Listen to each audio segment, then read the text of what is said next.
વંદે ગુજરાત.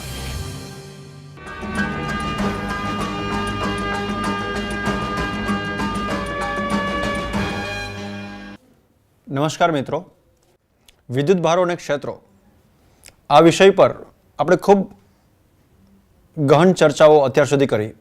આ છેલ્લો ભાગ આ વિષયનો, આ પ્રકરણનો. આ છેલ્લા ભાગમાં આપણે જે અગત્યની એક વસ્તુ છે, એક તો છે ચાર્જ પાર્ટિકલ્સનું વિતરણ. આપણે એવું જોયું હતું અત્યાર સુધી કે ઘણા બધા ચાર્જ પાર્ટિકલ્સ આપણી પાસે હોય, પણ એ કેવી રીતે, એ કઈ સિસ્ટમમાં કેવી રીતે ગોઠવાયેલા છે, બહુ ઇમ્પોર્ટન્ટ છે. ચાર્જ પાર્ટિકલ્સનું એટલે કે વિદ્યુત ભારોનું વિસ્તરણ આપણે સમજવું એ ખૂબ અગત્યનું છે. ચાર્જ પાર્ટિકલ્સ આમ જોવા જઈએ તો એની 4 પોસિબિલિટીઝ છે, એના વિસ્તરણની 4 પોસિબિલિટીઝ છે. જો તમારી પાસે ફક્ત એક જ ચાર્જ પાર્ટિકલ હોય ફ્રેન્ડ, તો એ ચાર્જ પાર્ટિકલ, અને જો એ ચાર્જ પાર્ટિકલ ઓરિજિન પર હોય તો આપણે એને કહીશું પોઈન્ટ ચાર્જ. પરંતુ જો તમારી પાસે ઘણા બધા ચાર્જ પાર્ટિકલ્સ હોય અને એ બધા ચાર્જ પાર્ટિકલ્સ જો એક પર્ટિક્યુલર એક્સિસ પર ગોઠવાયેલા હોય, આપણી પાસે 3 એક્સિસ છે, એક્સ, વાય અને ઝેડ. ધારો કે મારા બધા જ ચાર્જ પાર્ટિકલ્સ એ બધા એક એક્સ એક્સિસ પર લાઇનમાં ગોઠવાયેલા છે, તો એને આપણે કહીશું લાઇન ચાર્જ ડિસ્ટ્રીબ્યુશન. રેખીય રીતે બધા ગોઠવાયેલા છે. પોસિબિલિટીઝ બીજી આ પણ હોઈ શકે છે કે બધા વાય એક્સિસ પર ગોઠવાયેલા હોય, અને એવું પણ બને ફ્રેન્ડ્સ કે બધા ઝેડ એક્સિસ પર ગોઠવાયેલા હોય. તો એમ કહી શકાય ફ્રેન્ડ્સ કે અહીંયા ચાર્જ પાર્ટિકલ્સનું વિસ્તરણ જે થયેલું છે એ રેખીય રીતે થયેલું છે. આની સાથે જોવા જઈએ તો શબ્દ છે એ છે લાઇન ચાર્જ ડેન્સિટી. મારી પાસે બધા ચાર્જ પાર્ટિકલ્સ ધારો કે એક્સ એક્સિસ પર ગોઠવાયેલા છે, અને એ એક્સ એક્સિસ પર હું માપ લઉં છું ધારો કે 10 સેન્ટીમીટર, અને એ 10 સેન્ટીમીટરમાં 100 ચાર્જ પાર્ટિકલ્સ એરેન્જ થયેલા છે. કેસ નંબર 2, ડિસ્ટન્સ સેમ, એ 10 સેન્ટીમીટરમાં ધારો કે 1000 ચાર્જ પાર્ટિકલ્સ ગોઠવાયેલા છે. Case number 2. કેસ નંબર 3, ધારો કે એમાં 10,000 ચાર્જ પાર્ટિકલ્સ ગોઠવાયેલા છે. તો જોવાનું ટ્રાય કરો ફ્રેન્ડ્સ કે હું 3 કેસમાં જે ડિસ્ટન્સ છે એક્સ એક્સિસ પરનું, એ ડિસ્ટન્સ નથી બદલતો. ડિસ્ટન્સ ના બદલતા ફક્ત હું ચાર્જ પાર્ટિકલ્સનો ઉમેરો કરું છું. તો આ પ્રમાણે આ જે થઈ રહ્યું છે એને આપણે એવું કહીશું કે અહીંયા ધીરે ધીરે ડેન્સિટી વધે છે. ચાર્જ પાર્ટિકલ્સને મળતી જગ્યા એ જ છે, પણ એમાં સંખ્યાનો વધારો થાય છે. તો એવું કહીશું કે લાઇન, પર્ટિક્યુલર લાઇન પર ચાર્જીસની સંખ્યા વધારે. શબ્દ છે લાઇન ચાર્જ ડેન્સિટી, જેને રેખીય વિસ્તરણ, ચાર્જ પાર્ટિકલ્સનું રેખીય વિતરણ, એના માટે શબ્દ છે, સિમ્બોલ છે લેમ્બડા. ચાર્જીસ એટલે કુલમ્બ, અને એ બધા એક લાઇનમાં ગોઠવાયેલા છે એટલે શબ્દ આવશે લેન્થ. એટલે coulomb by length is the unit of linear યા તો લાઇન ચાર્જ ડેન્સિટી. બીજો શબ્દ છે એ છે બધા ચાર્જ પાર્ટિકલ્સ. તમારી પાસે જે બી ચાર્જ પાર્ટિકલ્સ છે એ ચાર્જ પાર્ટિકલ એક પર્ટિક્યુલર સરફેસ પર ગોઠવાયેલા છે. જો ચાર્જ પાર્ટિકલ સરફેસ પર ગોઠવાયેલા હોય તો સરફેસ બનાવવા માટે આપણી પાસે એક્સ અને વાય, યા વાય અને ઝેડ, યા તો એક્સ અને ઝેડ, એવી 3માંથી કોઈ પણ એક પોસિબિલિટીઝ આપણે વિચારવી પડે. જો મારા ચાર્જ પાર્ટિકલ્સ એક્સ અને વાય પ્લેનમાં હોય, યા તો વાય અને ઝેડ પ્લેનમાં હોય, યા તો ઝેડ અને એક્સ પ્લેનમાં હોય, એવી પોસિબિલિટીઝ બને. તો અહીંયા મારા ચાર્જ પાર્ટિકલ્સનું જે વિતરણ છે એ આપેલા સરફેસ પર છે, એટલે એવું કહી શકીશું આપણે એને કે સરફેસ ચાર્જ ડિસ્ટ્રીબ્યુશન. એટલે કે ચાર્જ પાર્ટિકલ આપેલી સરફેસ પર ગોઠવાયેલા છે, અને એનો યુનિટ છે ચાર્જીસ તો છે જ, પણ અહીંયા સરફેસ છે. ત્યાં ચાર્જીસ હતા, ત્યાં લાઇન હતી, એટલે કે coulomb by metre was the unit of line charge density. અહીંયા છે સરફેસ, અને સરફેસ પર ચાર્જ ગોઠવાયેલા છે, એટલા માટે સરફેસ ચાર્જ ડેન્સિટી શબ્દ આવશે. સરફેસ હું એટલી જ રાખું, અને જો ધીરે ધીરે ચાર્જ પાર્ટિકલ્સની સંખ્યા વધારતો જાઉં તો એવું કહી શકાય કે સરફેસ ચાર્જ ડેન્સિટી ધીરે ધીરે વધી રહી છે. અને સરફેસ ચાર્જ ડેન્સિટીનો યુનિટ છે એ છે કુલમ્બ બાય મીટર સ્ક્વેર. અને ત્રીજી પોસિબિલિટી છે કે મારી પાસે 3 એક્સિસનો યુઝ કરી લઉં અને જે બને છે એનું વોલ્યુમ કહું અને ચાર્જ પાર્ટિકલ્સ મારા બધા વોલ્યુમમાં ગોઠવાયેલા છે એ 3 એક્સિસના રીતે ગોઠવાયેલા છે તો એવું કહી શકાય કે વોલ્યુમ ચાર્જ ડિસ્ટ્રીબ્યુશન. અને એમાં પણ એવું કહી શકાય કે ડેન્સિટી વધારી શકાય છે by increasing the number of charge carriers or charge particles અને તેનો યુનિટ છે કુલમ્બ બાય મીટર ક્યુબ. આમ જોવા જઈએ ફ્રેન્ડ્સ તો આમાંથી નંબર 2 જે પોસિબિલિટી છે સરફેસ ચાર્જ ડેન્સિટી એનો આપણે ડેપ્થમાં બહુ સારી રીતે જે સ્ટડી કરવાનો છે એ છે કેપેસિટરમાં. સી ફ્રેન્ડ્સ મેં તમને ઘણી બધી વખત આગળના એપિસોડમાં પણ કીધું છે કે આપણી પાસે જેને આપણે ડેફિનેશન કહીએ છીએ જેનું ધારો કે કહું છું લાઇન ચાર્જ, જેનું કહું છું સરફેસ ચાર્જ, જેનું કહું છું વોલ્યુમ ચાર્જ, તો એ ફક્ત ડેફિનેશન ના રહેતા એનો કોઈને કોઈ જગ્યા પર પ્રેક્ટિકલ લાઈફમાં યુઝ રહેતો હોય છે અથવા તો એનાથી કોઈક ઇન્સ્ટ્રુમેન્ટ અથવા તો એની એપ્લિકેશનથી કંઈક સ્ટડી થતું હોય છે. જે કેપેસિટર શબ્દ છે એ શબ્દ ડાયરેક્ટલી આપણી પાસે અહીંયા જે સરફેસ ચાર્જ ડેન્સિટી છે એને ટચ કરશે. કેપેસિટર એક ઇલેક્ટ્રોનિક એરેન્જમેન્ટ છે, ઇલેક્ટ્રોનિક સિસ્ટમ છે, ઇલેક્ટ્રોનિક કમ્પોનન્ટ છે જેની અંદર બે કન્ડક્ટિંગ સરફેસ છે, બે કન્ડક્ટિંગ પ્લેટ છે, એક કન્ડક્ટિંગ પ્લેટ અને બીજી કન્ડક્ટિંગ પ્લેટ.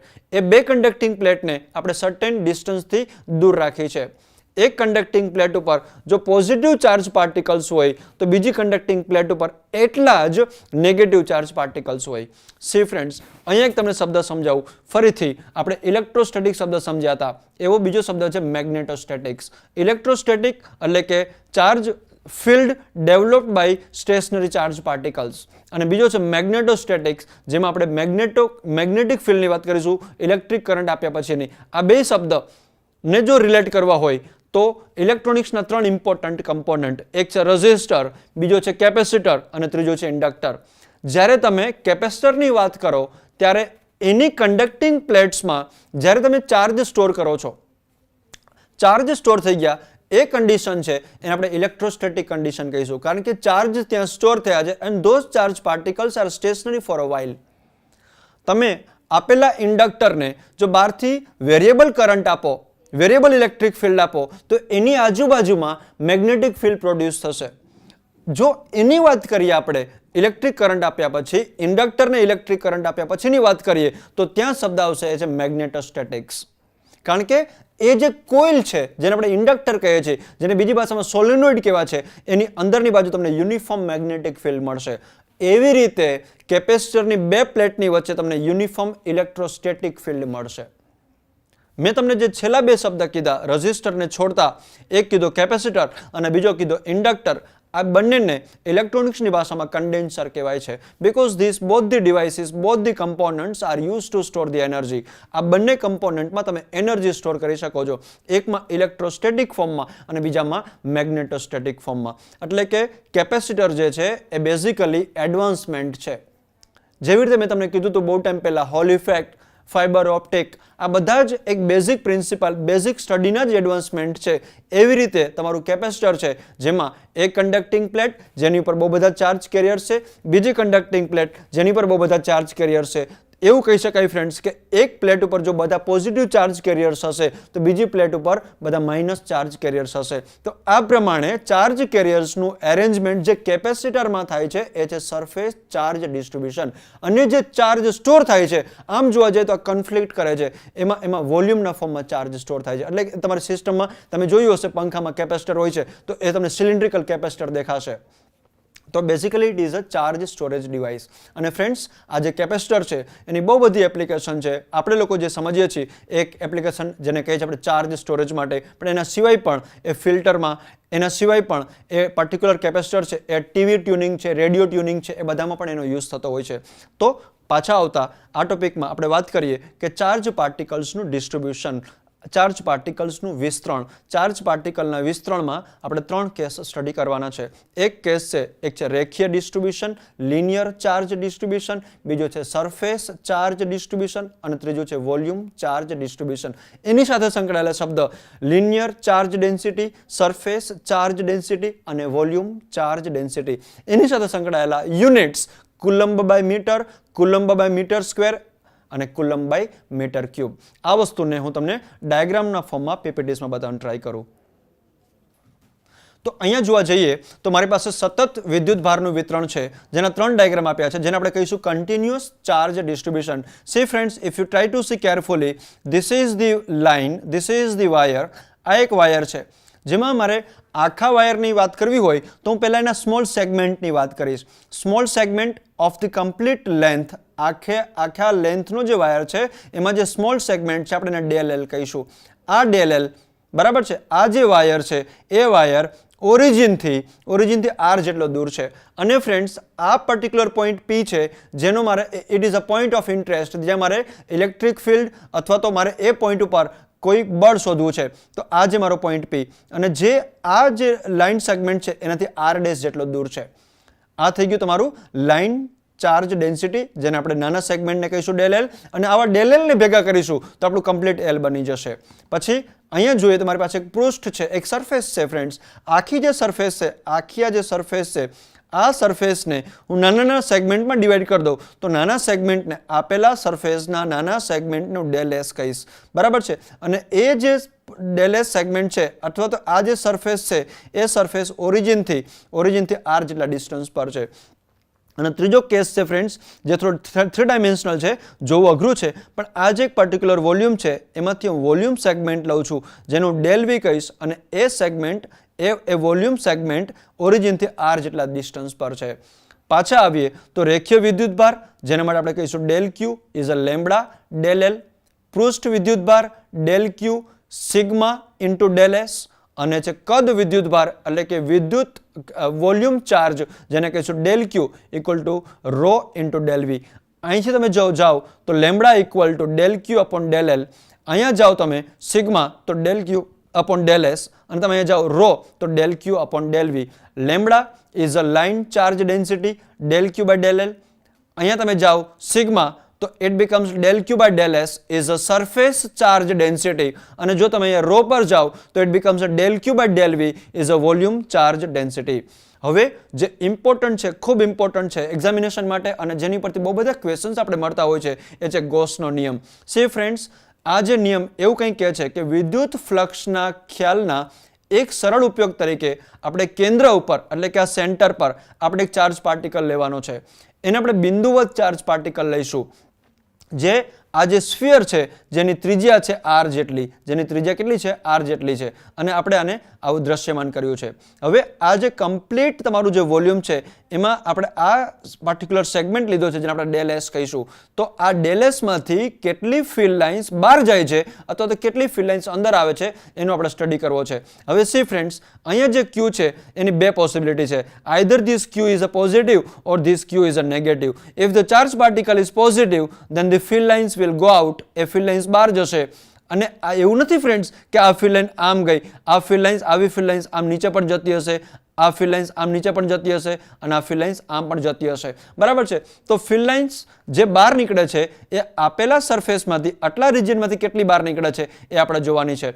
તો આપેલા ક્ષેત્રફળમાંથી આપેલા del S માંથી નીકળતી ફિલ્ડ લાઇન્સ તમને શું આપે છે? ફ્લક્સ આપે છે. તો del phi equal to E dot del S, but we know what is E. It is a electric field is a Q upon 4 pi epsilon 0 R square, and R vector into del S. Del S is nothing but the small segment of the surface. આપેલા સરફેસનો small segment છે.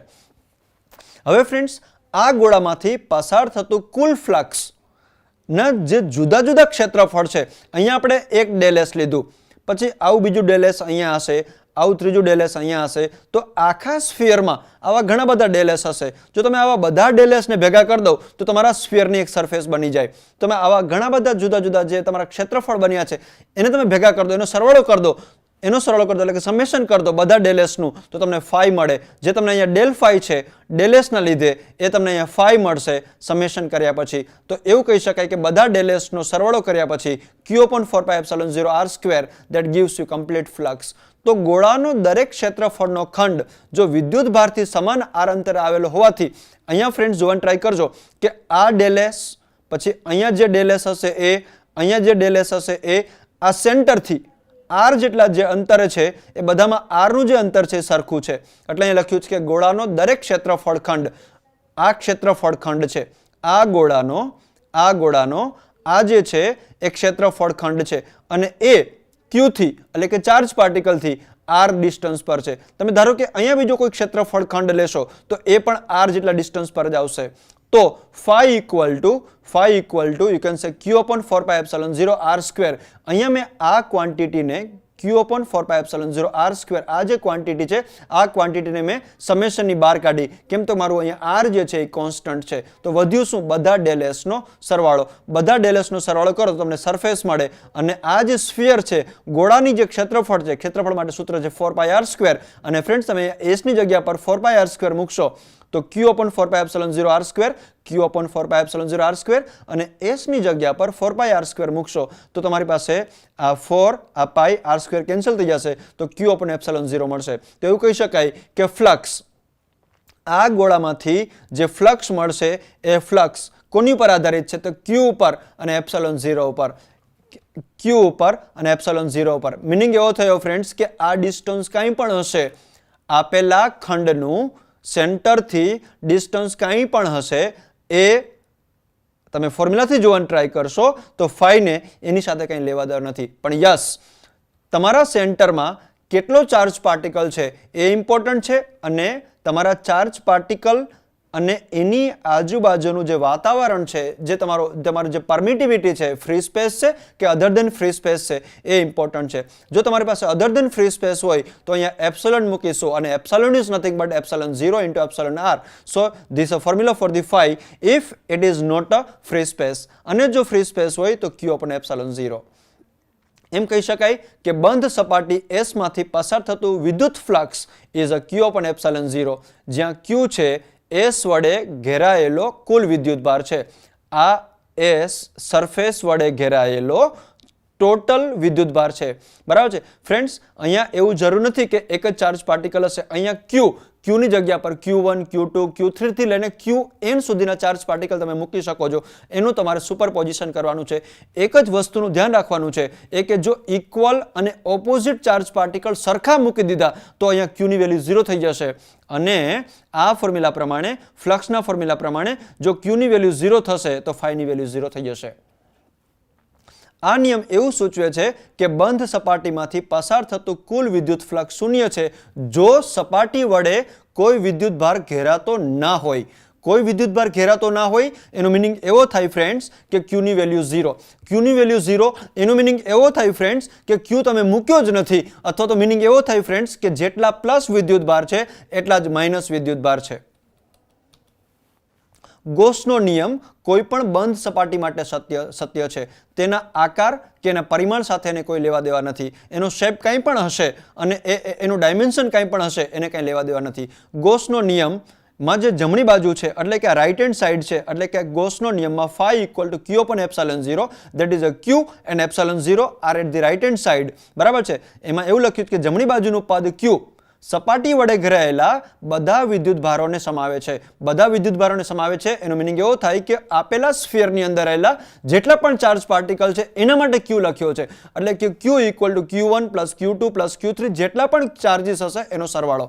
એટલે કે વિદ્યુતભારો સપાટીની અંદર ગમે તે સ્થાને હોઈ શકે છે. એવું જરૂર નથી ફ્રેન્ડ્સ કે અહીંયા જે q છે એ સેન્ટરમાં જ હોય. આ q અહીંયા પણ હોઈ શકે છે, અહીંયા પણ હોઈ શકે છે, અહીંયા પણ હોઈ શકે છે, કોઈ પણ લોકેશન પણ હશે.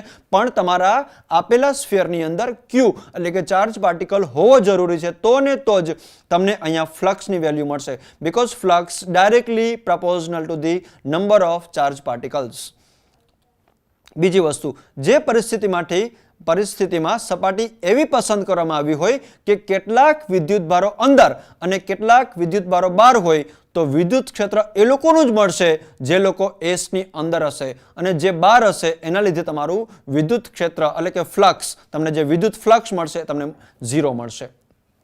બીજી વસ્તુ, ગોસનો નિયમ લગાડવા માટે આપણે જે સપાટી પસંદ કરીએ છીએ એને ગોસિયન સપાટી કહેવાય. સી ફ્રેન્ડ્સ, આ જે સરફેસ છે, આ જે સપાટી છે એને આપણે ગોસિયન સરફેસ કહીશું. અહીંયા આ સપાટી તમને પર્ટિક્યુલર સર્ક્યુલર શેપમાં એક સ્ફિયરના ફોર્મમાં તમે 3D માં જોવાનું ટ્રાય કરો દેખાશે. જરૂર નથી કે આ આવી સર્ક્યુલર જ હશે. આનો શેપ આના સિવાય રેન્ડમલી કાંઈ પણ હોય પોસિબલ છે. જ્યારે તંત્રને કંઈક સમમિત હોય છે ત્યારે ગોસનો નિયમ વિદ્યુત ક્ષેત્રની વધુ સરળતાથી ગણતરી કરવા માટે ઉપયોગી છે. આવું ગોસિયન સપાટીની યોગ્ય પસંદગી ખૂબ જરૂરી છે. ગોસિયન સપાટી યોગ્ય શેપ હોવી, યોગ્ય શેપવાળી હોવી કેમ જરૂરી છે? તો કે એના લીધે તમારું કેલ્ક્યુલેશન ઇઝી પડે. અંતે કુલમ્બના નિયમના રહેલા અંતરના વ્યસ્તના વર્ગના નિયમ પ્રમાણે ગોસનો નિયમ પણ આધારિત છે. જો ગોસના નિયમનું ખંડન થતું હોય તો તે વ્યસ્ત વર્ગના નિયમથી કંઈક જુદું પડવું સૂચવે છે. હવે જે તમને કીધું હતું ગોસના નિયમ છે, તો ગોસનો નિયમ છે એ ગોસનો નિયમ તમને અલગ અલગ 3 એપ્લિકેશન માટે યુઝફુલ થશે. ગોસના આપણે 3 વખત સ્ટડી કરીશું. Application of Gauss law. First of all કે ધારો કે મારી પાસે એક વાયર છે, એક વાયર છે. C friends, V use to keep in mind કે વાયર છે જેની અંદર ફ્રી ચાર્જ કેરિયર્સ છે. ભલે અહીંયા પ્લસ બતાવ્યા હોય પણ આવું જ ડિસ્ટ્રીબ્યુશન ચાર્જ કેરિયર્સનું માઇનસમાં પણ હોઈ શકે છે. આવો એક વાયર છે, બરાબર છે. આ વાયર જેની ઉપર યુનિફોર્મલી ચાર્જ ડિસ્ટ્રીબ્યુટ થયેલા છે, આ વાયરના પર્ટિક્યુલર પોઈન્ટથી આર જેટલા અંતર પર એટલે કે પી પોઈન્ટ ઉપર મારે ઇલેક્ટ્રિક ફિલ્ડ ફાઇન્ડ કરવું છે. આ જે વાયર છે એની હું લેન્થ હમણાં થોડી વાર માટે એલ લઉં છું. અનંત લંબાઈ એટલે કે માઇનસ ઇન્ફિનિટીથી સ્ટાર્ટ થઈ અને પ્લસ ઇન્ફિનિટી સુધી જાય છે. સમાન રીતે વિદ્યુતભારિત તારને, સમાન રીતે વિદ્યુતભારિત તાર એટલે કે ચાર્જ પાર્ટિકલ્સનું જે ડિસ્ટ્રીબ્યુશન છે એ યુનિફોર્મ છે, બરાબર છે. અનંત લંબાઈના લીધે સીધા એટલે કે આ વાયર તમારે કેવો લેવાનો છે? સ્ટ્રેટ લેવાનો છે અને સમાન રીતે વિદ્યુતભારિત હોવો જોઈએ. એટલે કે ચાર્જ પાર્ટિકલનું જે ડિસ્ટ્રીબ્યુશન છે it should be uniformly distributed, બરાબર છે. તો એટલે એવું કહી શકાય કે field due to an infinitely long straight uniformly charged wire. તો ગોસના નિયમ અનુસાર નળાકારની વક્ર સપાટીમાંથી ફ્લક્સ. તો સી ફ્રેન્ડ્સ, આ વાયરને તમે 3D માં જોવાનું ટ્રાય કરશો તો તમને આવો નળાકાર દેખાશે. તો એમાંથી જે ફ્લક્સની વાત કરીએ તો E × 2πRL, બીકોઝ આ જે તમારો નળાકાર છે એનું જે ક્ષેત્રફળ છે એ આવશે 2πRL. આ સપાટી વડે ઘેરાયેલો વિદ્યુતભાર ધારો કે લેમ્બડા એલ જેટલો છે. Lambda is nothing but the line charge density અને L is the length of this conductor. આ લાઇનમાં, આ વાયરમાં ટોટલ ડેન્સિટી એ છે લેમ્બડા, એની લેન્થ છે એલ, બરાબર છે. વિદ્યુતભાર તમને એક સિમ્પલ ભાષામાં પાછું કહું, lambda equal to Q by L. Lambda equal to Q by L માટે એવું કહી શકાય કે ક્યુ બરાબર લેમ્બડા ઇન્ટુ એલ. અને ગોસના નિયમ અનુસાર આ જે ફ્લક્સ છે એ ફ્લક્સને E × 2πRL equal to lambda upon epsilon 0 અને E ને જો સૂત્રણ કરતા બનાવો તો એ થઈ જશે lambda upon 2π epsilon 0 into R.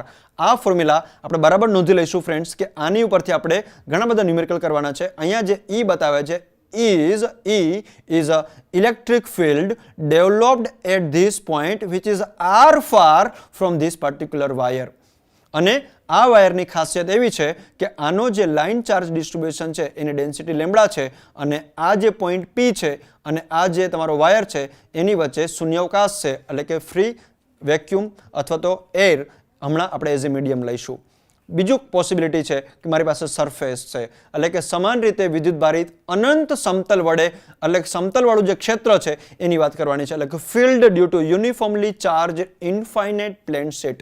એટલે હવે બરાબર જોવાનું ટ્રાય કરજો ફ્રેન્ડ્સ કે આ જે પર્ટિક્યુલર સરફેસ છે એની આ એક સરફેસ અને બરાબર એની આ બીજી બાજુની પાછળની સરફેસ. તો આપણે જોવાનું છે E1 અને આ બાજુ આપણે જોવાનું છે એ છે E2. સપાટી 1 ને એટલે કે આ સપાટી 1 ને લંબ એકમ સદિશ આપણે આને ધારો કે ઓરિજિન લઈએ, આને ધારો કે ઓરિજિન લઈએ તો આ બાજુ જોઈએ તો +x, આને આપણે ઓરિજિન લઈએ આ બાજુ જોઈએ તો -x, બરાબર છે. તો સપાટી 1 ને લંબ એકમ સદિશ -x દિશામાં છે એટલે -x દિશામાં છે. સપાટી 2 ને લંબ, સપાટી 2 એટલે આ સપાટી 2 એને લંબ એટલે આમ એ છે +x દિશામાં. આથી બંને સપાટીઓમાંથી ફ્લક્સ તમને મળશે, એ ફ્લક્સ મળશે E.ΔS અને આ જે સરફેસ છે એટલી જ સરફેસ પાછળ છે એટલે E.ΔS ની વેલ્યુ તમને ઇઝી ઇક્વલ મળશે અને તેમનો સરવાળો કરીએ તો ગૌસિયન સપાટીમાંથી કુલ જે ફ્લક્સ મળશે એ મળશે 2E × A. 2E એટલે electric field, A is the area of the surface. બંધ સપાટી વડે ઘેરાતો વિદ્યુતભાર સિગ્મા A અને એને આપણે જો લઈએ તો 2EA = sigma A upon epsilon 0.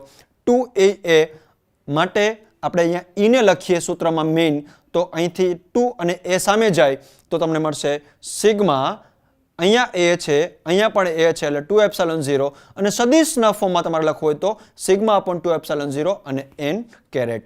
આ થયો સ્ટડી પર્ટિક્યુલર સરફેસ માટે. આ સ્ટડી હતો લાઇન માટે.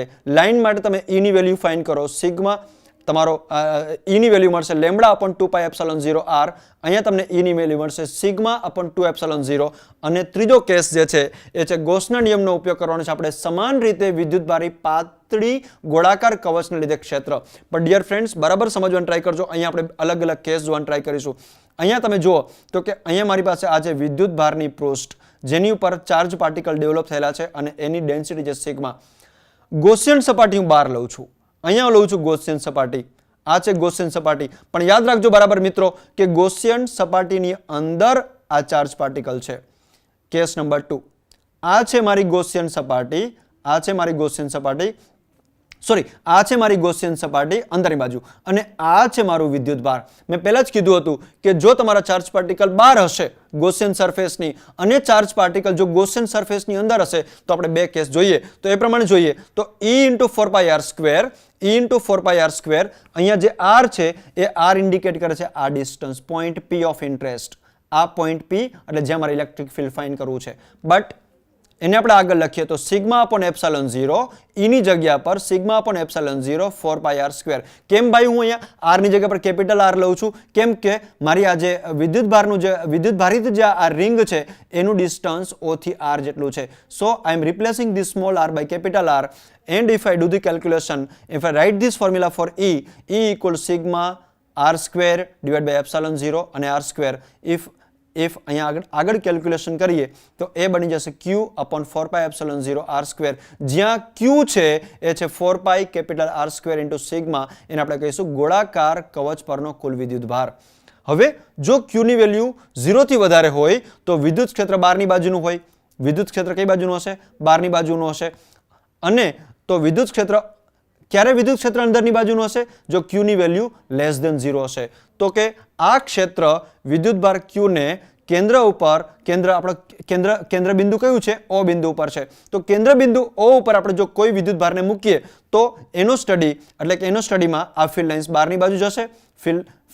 ઇલેક્ટ્રિક ફિલ્ડ લાઇન્સ બહારની બાજુ જશે અને તમે તમારા આ જે વિદ્યુતભારનું જે પૃષ્ઠ છે એને તમે ગોસિયન સપાટીની બહાર લો છો કે ગોસિયન સપાટીની અંદર લો છો એ તમારે સ્ટડી કરવો જરૂરી છે. હવે એ સ્ટડી પ્રમાણે જોવા જઈએ તો આ જે પહેલો કેસ હતો જેમાં આપણે સ્ટડી કરવા જઈ રહ્યા હતા કે જેમાં આપણી પાસે આ જે ગોસિયન સરફેસ છે એ ગોસિયન સરફેસ બહારની બાજુની છે એ કેસ. હવે આપણે જોઈએ કે ગોસિયન સરફેસ મારી અંદરની બાજુની છે, કવચની અંદરનું ક્ષેત્ર. જો તમારી ગોસિયન સરફેસ એક લાઇનમાં કહી દઉં કે ગોસિયન સરફેસની બહાર કેટલા પણ ચાર્જ પાર્ટિકલ હશે, ગોસિયન સરફેસની બહાર કેટલા પણ ચાર્જ પાર્ટિકલ હશે તો તમારું જે ઇલેક્ટ્રિક ફિલ્ડ E ની વેલ્યુ છે એ તમને 0 મળશે. એટલા માટે જ કહી શકાય ફ્રેન્ડ્સ કે એટલા માટે આપણે કહી શકીએ ફ્રેન્ડ્સ કે વિદ્યુત ભારો અહીં ઘેરાતા નથી. એટલા માટે ગોસના નિયમ અનુસાર E × 4πr² equal to 0 and that's why E equal to 0 and here R is less than R. Here R, આ જે R છે એ R ની વેલ્યુ આ કેપિટલ R કરતા ઓછી છે. હવે થોડાક હું તમને અમુક સિમ્પલ જે સાયન્ટિફિક લાઇન્સ છે આ ચેપ્ટર સાથે જોડાયેલી છે એ લાઇન્સ પહેલા સમજાવું અને પછી તમને થોડા ન્યુમેરિકલ સમજાવું. In a humid days electrostatic experiments do not work well. આ એક સિમ્પલ સાયન્સ છે. ઇલેક્ટ્રોસ્ટેટિકનો કોઈ પણ એક્સપેરિમેન્ટ હોય તો આપણે એને હ્યુમિડિટી વાળા એન્વાયરમેન્ટમાં અથવા તો હ્યુમિડ વાળા ડેઝમાં આપણે નથી કરતા. એવું કહી શકાય ફ્રેન્ડ્સ કે રેની સિઝનમાં usually we avoid any experiment which deals with electrostatic. Reason is that electrostatic experiments require accumulation of the charges. જ્યાં ચાર્જીસ ભેગા થતા હોય, જ્યાં તમારે ચાર્જ ભેગા કરવા છે અને એ પણ ચાર્જ પાર્ટિકલ બધા સ્ટેશનરી છે ત્યારની આ વાત છે.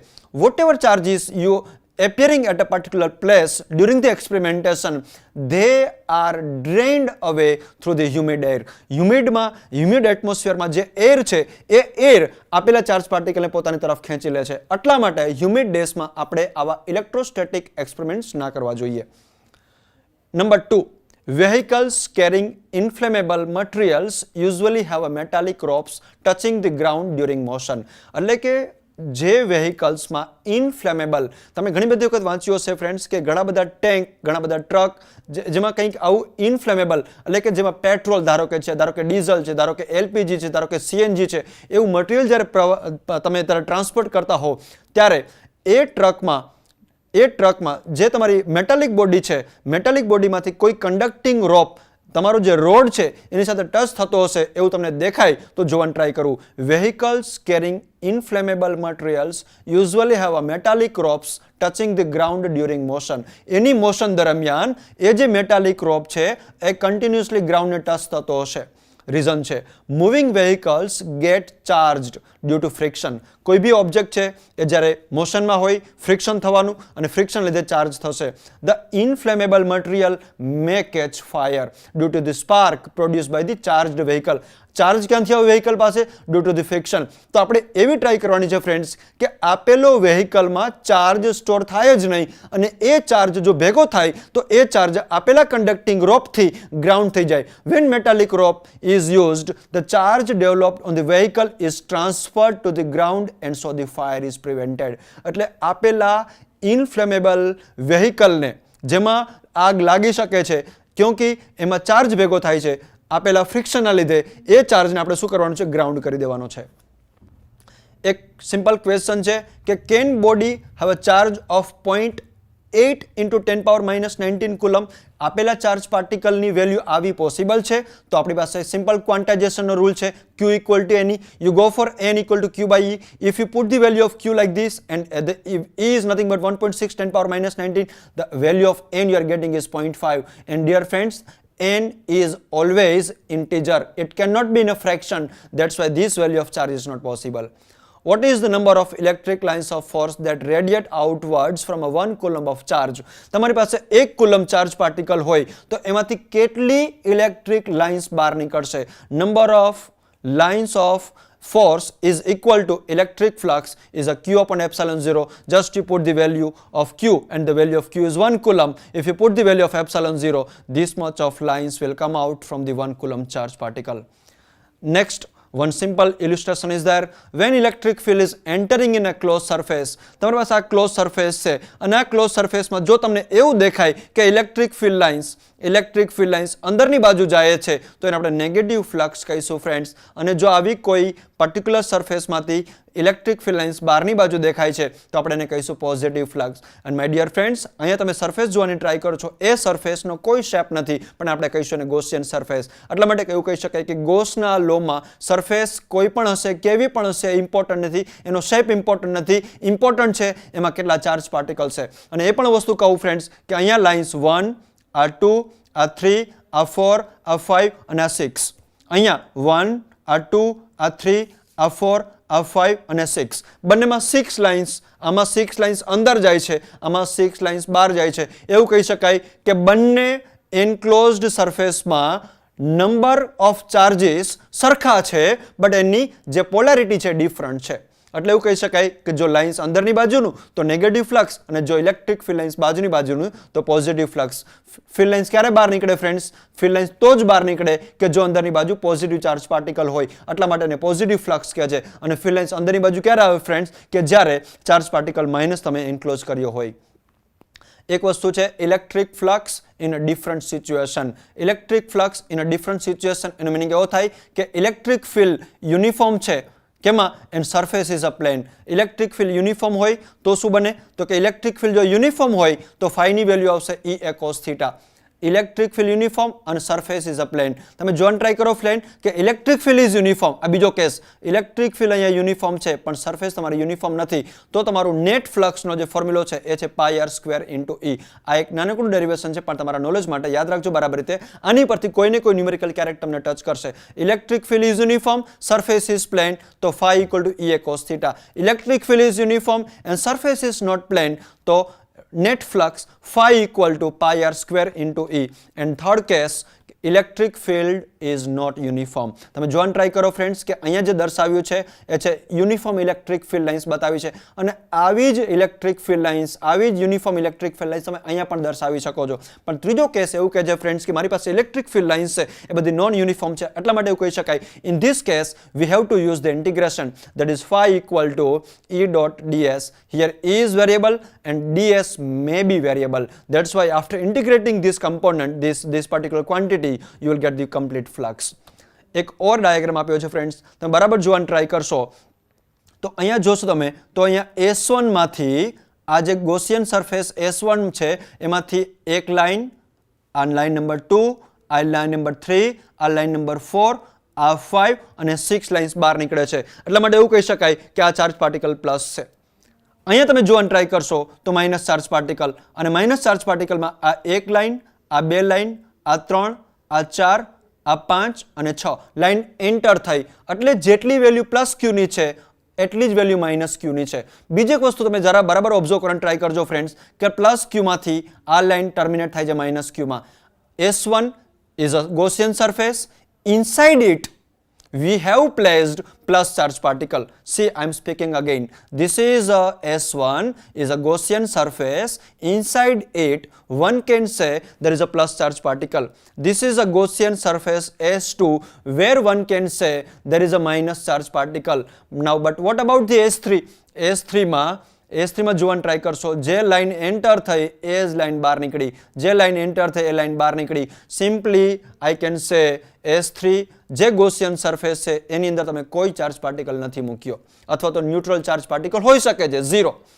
Same way we go for the S4 તમે જોવાનું ટ્રાય કરશો તો S4 ની સ્થિતિ એવી છે કે હવે બરાબર જોજો, આ એક ફિલ્ડ લાઈન અંદર ક્યાંકથી આવે છે, આ ફિલ્ડ લાઈન અને આ ફિલ્ડ લાઈન બહાર ગઈ, અને એવી રીતે આ ફિલ્ડ લાઈન તમારી અંદર જાય છે. તો S4 છે એ પણ એક ગોસિયન સરફેસ છે, અને માટે તમારે એક વસ્તુ તમારી જાતે થોડું વિચારવાનું રહ્યું. હવે શબ્દ છે ઇલેક્ટ્રોસ્ટેટિક શિલ્ડિંગ. ઇલેક્ટ્રોસ્ટેટિક શિલ્ડિંગનો મિનિંગ એવો થાય ફ્રેન્ડ્સ કે મારી પાસે કોઈક સેન્સિટિવ ઇલેક્ટ્રોનિક ઇન્સ્ટ્રુમેન્ટ હોય. સેન્સિટિવ ઇલેક્ટ્રોનિક ઇન્સ્ટ્રુમેન્ટ ઘણા બધા છે, જેમાં તમારે ઇલેક્ટ્રોસ્ટેટિક ચાર્જની પણ વાત આવે.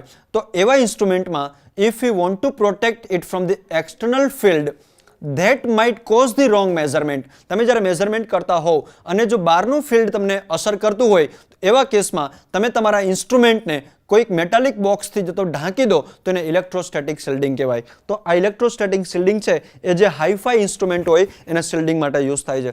ફ્રેન્ડ્સ, હવે હું તમને થોડાક ન્યુમેરિકલ ટેલિટોપ પર સમજાવવાનું ટ્રાય કરું.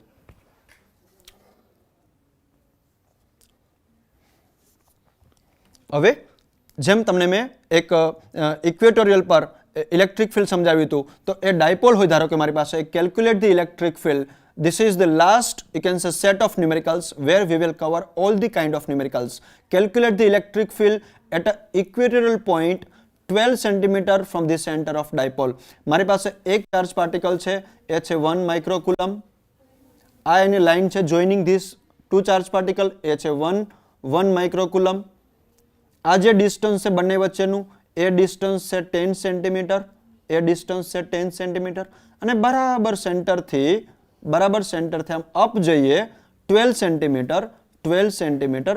આ ડિસ્ટન્સ છે 5 સેન્ટીમીટર, આ ડિસ્ટન્સ 5, આ ડિસ્ટન્સ 5, બરાબર છે. આ ડિસ્ટન્સ તમને મળી જશે. આપણે ફાઇન્ડ કરવાનું છે calculate electric field at an equatorial point, એટલે કે આ પોઈન્ટ P ઉપર મારે ઇલેક્ટ્રિક ફિલ્ડ શોધવું છે. ઇક્વેટોરિયલ પર ઇલેક્ટ્રિક ફિલ્ડ શોધવા માટેનો ફોર્મ્યુલા છે K 2QA divided by R square plus A square raised to 3/2. By putting the value of K ની વેલ્યુ પુટ કરી 2 as it is, Q ની વેલ્યુ પુટ કરો 1 માઇક્રોકુલમ 10⁻⁻6, A ની value is a 5 centimeter is a 5 into 10⁻⁻2, R square A square raised to 3/2. This is the electric field at equatorial. હવે મારી પાસે અહીંયા બરાબર જોવાનું ટ્રાય કરીએ કે એક ચાર્જ પાર્ટિકલ છે એ પોઝિશન ઉપર જેનું વેક્ટર લોકેશન છે 0 0 -15. એની વેલ્યુ છે 2.5 10⁻⁷. આ છે મારી z axis, because x0 y0 z -15. બરાબર ઓરિજિનથી અપ બી પોઝિશન ઉપર x0 y0 15 સેન્ટીમીટર, મારી પાસે એક ચાર્જ પાર્ટિકલ છે -2.5 10 power -7. If you try to see carefully friends, it is a -2.5, it is a +2.5. Okay, so you can say is a system of dipole. This system of dipole separated by this is a A, this is a A, where A is 15 centimeter, where A is 15 centimeter. So Q is a 2.5 into 10 power -7 is a 2.5 10 power -7 multiply by 2A. 2A is nothing but the distance between these two charged particles is a 15 plus 15, that is a 30, but it is in centimeter, that's why it is a 0.30. After doing this calculation, we get 0.75 10 power -7 coulomb meter. And keep in mind friends, the direction of this electric field, electric dipole moment, it will be from minus to plus. It is from B to A, from B to A. Let us skip this numerical. This is very important numerical. So friends, let I explain it in proper manner. So here is one of the conducting wire. Here it is one of the conducting wire where there is a lambda 4 into 10 power -4 coulomb meter. It is a line charge density. This is a wire. Okay. Now 2 centimeter apart from this wire, we have placed one dipole. આપણે આનાથી બરાબર 2 centimetre પર એક dipole મૂક્યું છે -q અને +q જેનો charge છે. હવે આ ડાયપોલનું ડિસ્ટન્સ છે 2 મિલીમીટર, બરાબર. હવે ફાઇન્ડ કરવાનું છે electric field due to line charge at a distance r from it. આના ઇલેક્ટ્રિક ફિલ્ડ ફાઇન્ડ કરવાનું છે. Electric field due to line charge, આ જે લાઇન ચાર્જ છે, લાઇન ચાર્જ ડેન્સિટી છે અને આ ચાર્જની જે ડેન્સિટી છે એના લીધે આની ઉપર કેટલું ઇલેક્ટ્રિક ફિલ્ડ લાગશે આપણે ફાઇન્ડ કરવાનું છે. Simple, remember carefully friends, E acting on a dipole is a K into 2 into lambda upon R. This is the formula you need to remember. Now F equal to Q into E. Now we know the value of E. If we put the value of E, then first of all we find, okay, suppose I put the value of E, Q as it is, K 2 lambda divided by R. First of all we go for force exerted on -q. -q ઉપર આ line charge density વાળા વાયરના લીધે લાગતું બળ. પણ -q charge particle અને આની વચ્ચેનું ડિસ્ટન્સ છે 2 સેન્ટીમીટર. કેટલું ડિસ્ટન્સ છે? -q જે ચાર્જ પાર્ટિકલ છે, -q ચાર્જ પાર્ટિકલ છે એ આનાથી 2 સેન્ટીમીટર દૂર છે. But 2 centimetre is nothing but 0.02 metre. So we go for F1 is at Q is nothing but -2 10 power -8. K you know, lambda you know, R is nothing but 0.02 meter. After doing this calculation, it is a 7.2 Newton. See my dear friends, keep in mind, this is a minus charge, this is a plus charge or plus charges. So this charge will be attracted like this. The direction of this force, on a Q, on a minus Q is towards the line charge, towards this. એટલે આ બાજુ જશે. Now same, we go for force of this line charges on a plus Q. By seeing it, one can see carefully that distance here 2 centimeter plus 2 mm. See friends, 2 centimeter નું metre કરવું પડશે અને 2 millimetre નું પણ metre કરવું પડશે. So 2 centimeter નું metre 0.02 અને 2 millimeter નું metre, it is a 0.002 meter. After doing this addition, we are getting the total distance of this line to the plus Q is a 0.022 meter. આટલો distance થશે. And if you put the values, આ formula Q ની, K ની, 2 ની, lambda ની અને R આપણે મૂકવાનો છે 0.02 mm. એ મૂકીશું તો આન્સર આવશે 6.5 newton. Now but keep in mind આ પ્લસ છે અને આ પણ પ્લસ છે. એટલા માટે the force F2 acting on this will be away from the line charge. એટલા માટે એવું કહી શકાય કે આની ઉપર જે બળ લાગે છે એ આ બાજુનું છે, આની ઉપર જે બળ લાગે છે -q પર જે બળ લાગે છે આના લીધે, આ વાયરના લીધે એ અપ છે. +q પર જે બળ લાગે છે આના લીધે, આ લાઇન ચાર્જના લીધે એ નીચેની બાજુનું છે. એટલા માટે એવું કહી શકાય કે total force is nothing but it is a inverse force. That's why F1 - F2 is a 7.2 - 6.5, that is a 0.7 Newton. It is towards the line charge. It is because F1 force due to -q એ વધારે છે, આ ઓછું છે. એટલા માટે તમારું આ જે ડાયપોલ ઉપર જે બળ લાગે છે એ બળ તમારું ચાર્જ બાજુનું અથવા તો લાઇન ચાર્જ બાજુનું હશે.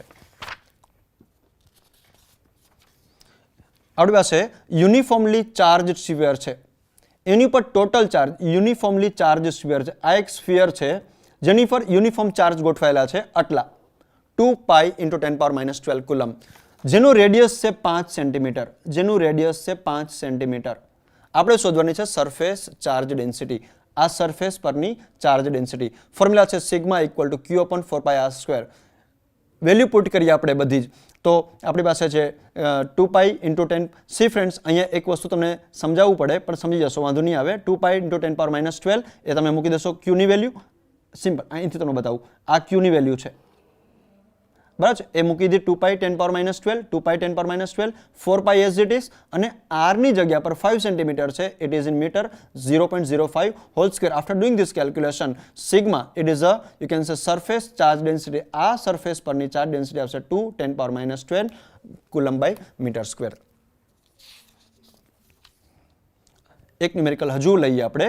ચાર્જડ સ્ફેરિકલ કંડક્ટર છે જેની ચાર્જ ડેન્સિટી છે, સરફેસ ચાર્જ ડેન્સિટી છે, જેની સરફેસ ચાર્જ ડેન્સિટી છે 0.7 કુલમ બાય મીટર સ્ક્વેર. હવે આપણે એનો ચાર્જ વધારીએ. બહુ ઇમ્પોર્ટન્ટ ન્યુમેરિકલ છે, બહુ સમજવા જેવી વસ્તુ છે.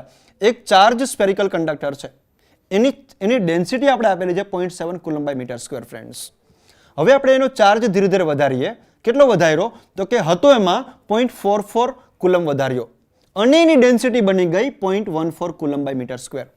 જ્યારે ચાર્જ નહોતો વધાર્યો ત્યારે એની ડેન્સિટી હતી, સરફેસ ચાર્જ ડેન્સિટી હતી 0.7 કુલમ બાય મીટર સ્ક્વેર. આટલો ચાર્જ ઉમેર્યા પછી એની ડેન્સિટી થઈ ગઈ આટલી. આપણે એવું કહે છે કે આ સ્ફિયરની, આ જે સ્ફિયર છે એ સ્ફિયરની રેડિયસ કેટલી અને એનો ઇનિશિયલ ચાર્જ કેટલો. આપણે શરૂઆત આવી રીતે કરીશું.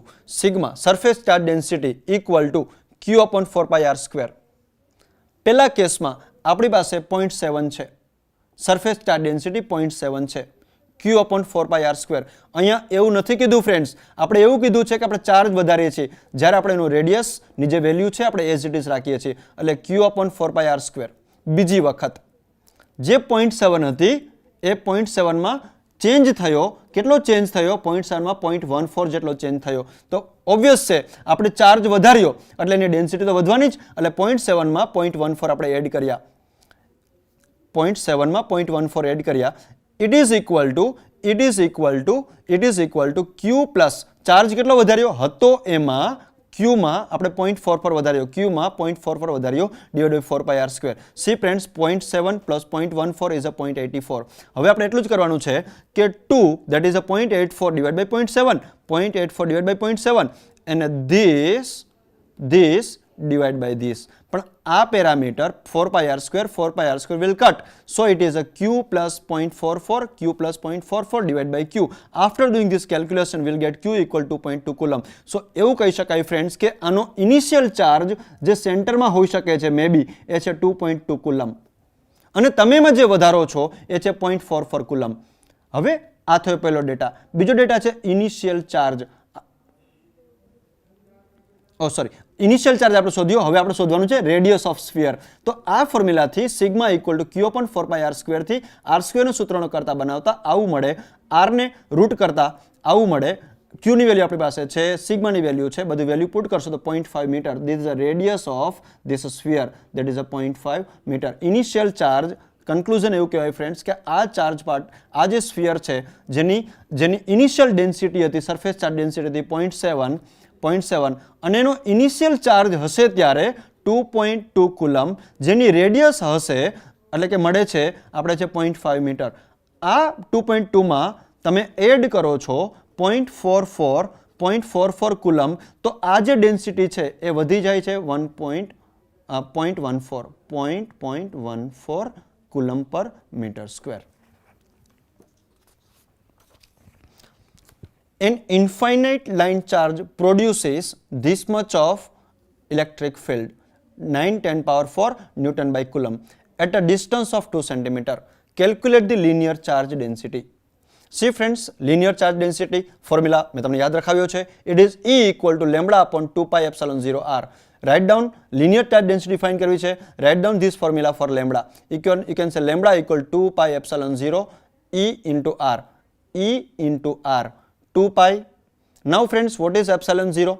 તો આપણે આવું લખીએ છીએ કે 1 upon 4 pi epsilon 0 1 upon 4 pi epsilon 0 equal to 9 into 10 power 9. અને ઉલટું કરીએ તો 4 pi epsilon 0 equal to 1 upon 9 into 10 power 9. આપણે એમ વેલ્યુ પુટ કરવાની છે એપ્સિલોન 0 ની, તો એપ્સિલોન 0 implies એપ્સિલોન 0 બરાબર 1 upon 4 pi, આ 4 pi નીચે 9 into 10 power 9. એપ્સિલોન 0 ની જગ્યા પર 1 upon 4 pi 9 into 10 power 9. E ની વેલ્યુ આપણે પાસે આપેલી છે એ છે 9 into 10 power 4, 9 into 10 power 4. R ની વેલ્યુ આપણી પાસે છે 2 centimeter, convert into meter. After doing this calculation, friends, we got a lambda equal to 0.01 10 power minus 5 coulomb per meter. એક સિમ્પલ અન્ડરસ્ટેન્ડિંગ માટે કન્સેપ્ચ્યુઅલ ડેટા છે. અહીંયા પ્લસ ઇલેક્ટ્રિક ફિલ્ડ છે, અહીંયા નીચે માઇનસ ઇલેક્ટ્રિક ફિલ્ડ છે. આ ત્રણ લાઇન પાસ થાય છે, ઇલેક્ટ્રિક ફિલ્ડ લાઇન્સ પાસ થાય છે. એકને નંબર 1 આપ્યું છે, એકને 2 આપ્યું છે અને એકને 3 આપ્યું છે. This is a Y direction, this is a X direction. હવે આપણે જસ્ટ ઓબ્ઝર્વ કરવાનું છે આમાંથી કોણ ચાર્જ પાર્ટિકલ કેવો છે. તો બરાબર જોવાનું ટ્રાય કરો ફ્રેન્ડ્સ કે આ જે લાઇન નંબર 1 જે જાય છે એ 1 એટ્રેક્ટ થાય ટુવર્ડ્સ ધી પ્લસ, આ 2 છે એ બી એટ્રેક્ટ થાય ટુવર્ડ્સ પ્લસ. તો એવું કહી શકાય કે આ 1 અને 2 માઇનસ હોય, જો એનો નેચર જો માઇનસ હોય તો જ પ્લસ બાજુ એટ્રેક્ટ થાય. તો એવું કહી શકાય particle number 1 and 2 are negative charges. A line number 3 છે friends, it is attracted towards the minus, so one can say it should be plus. Now acceleration acting on Q in a y direction. See, as you put in this field, કંઈક acceleration જે લાગતું હશે y direction માં, તો a equal to f by m, because we know f equal to ma. In place of f, can we put q into e by m? Okay, this is a equal to q e by m. Now deflection of charged particle in time t. Time ટીમાં કેટલું deflection થશે? તો H આપણે જેને S કહીએ છીએ, S equal to U T plus 1/2 A T square. તો U initial speed એની 0 હશે, તો U T cut 1/2 A T square. H equal to 1/2 in place of A we put Q E by M and T square. if you try to see carefully, h equal to, formula is h equal to 1/2 q e by m t square. થોડી વાર માટે ભૂલી જાઓ 1/2, થોડી વાર માટે ભૂલી જાઓ q અને t square. તો h, if we consider we can't cut q, it is h equal to q by m, charge in m. So can say h is directly proportional to charge to mass ratio. h is proportional to charge to mass ratio. આમાંથી જે line વધારે H ડિરેક્શનમાં travel કરે છે એના માટે એવું કહી શકાય કે એ લાઇનનો આ હશે, આ હશે, આ હશે, જેમાં વધારે એચ મળે છે એનું એવું કહી શકાય કે એનો ચાર્જ ટુ માસ રેશિયો વધારે હશે. પાર્ટિકલ 3 તમે જોવાનું ટ્રાય કરશો તો પાર્ટિકલ 3 જે છે એ મેક્સિમમ ડિફ્લેક્શન અનુભવે છે વાય ડિરેક્શનમાં, એટલા માટે એનો highest q by m ratio છે. Q by m ratio is nothing but charge to mass ratio. There are the few lines, few conceptual data here for you guys. So here is a plus charge, here is a plus charge. See friends, we know very well કે plus માંથી પ્લસમાં જઈ ના શકાય. But if it is a minus charge particle, then only this, you can say, diagram is true. This is incorrect because lines of force you can say terminating at a positive charge. અહીંથી line નીકળે છે positive પર પૂરી થાય છે, basically minus પર પૂરી થવી જોઈએ. Number 2 એ પણ ઇન્કરેક્ટ છે ફ્રેન્ડ્સ, બીકોઝ કે આ ઇલેક્ટ્રિક ફિલ્ડ લાઇન અને આ ઇલેક્ટ્રિક ફિલ્ડ લાઇન એકબીજાને ઇન્ટરેક્ટ કરે છે. આ કરેક્ટ ડાયાગ્રામ છે because plus q and plus q both are repelling. Here is a, you can say, plus and minus. આટલું જ જોવાનું ટ્રાય કરો, તમે વચ્ચેનું ડાયાગ્રામ ના જુઓ તો પ્લસમાં તો નીકળી માઇનસમાં જાય છે, પ્લસમાં નીકળી માઇનસમાં જાય છે, પણ અહીંયા ક્લોઝ લૂપ ફોર્મ કરે છે.